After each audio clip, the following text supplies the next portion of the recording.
Je leur ai donné la clé. Je leur ai donné la clé et elles se sont goinfrées.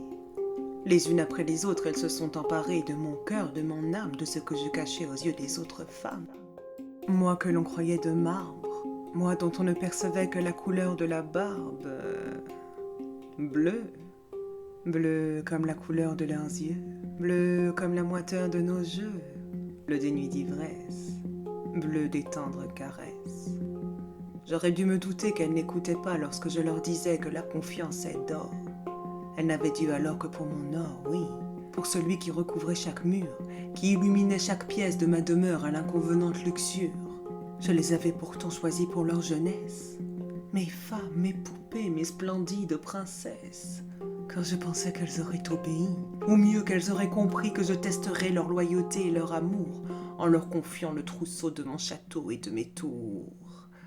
Bleu, bleu comme la terreur d'un enfant, bleu comme un ciel avant l'ouragan, bleu comme le sang qui s'écoule de leur corps écorché, éventré, enchaîné à mon sort, bleu de rage, bleu naufrage. Elle seule aurait pu découvrir l'homme sous la barbe, l'humain sous le diable.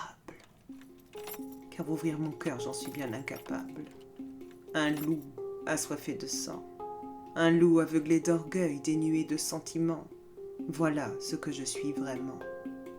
Elles ont trouvé la porte. Elles ont tourné la clé et ont découvert mon secret le plus intime, l'inavouable, l'infâme, le crime, le corps de mes premiers amours mortes, exposé comme un jeu de cartes, une collection de bibelots, empaillés au mur comme des animaux. De peur, chacune a fait demi-tour.